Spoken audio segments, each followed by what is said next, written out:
Gelişin ömrüme bahar getirdi. Kalbimin kışını apardı gitti. Eşkin o sehirli şirin ətriyle bütün dertlerimi bitirdi gitti. Eşk elə bir sir ki beyanı yoktur. Bu yolun sonu yok, ünvanı yoktur. Seni sevmek üçün mənə can gerek. Cansızın sevmeye gümanı yoktur.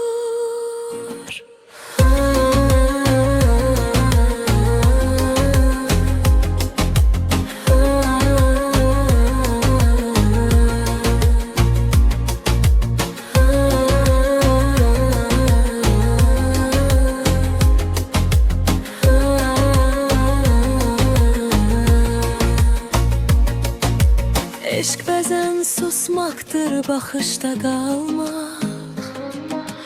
Bəzən uzaqlardan xəyala dalmaq. Sən mənim içimdə elə yerdəsən. Çətindir o ruhu məndən qoparmaq. Eşk elə bir sir ki beyanı yoktur. Bu yolun sonu yok, ünvanı yoktur.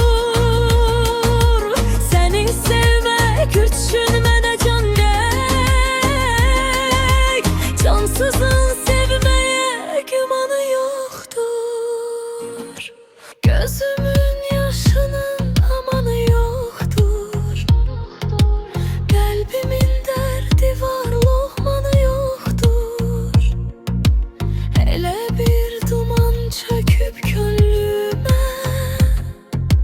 Güneşin doğmağa inamı yoktur.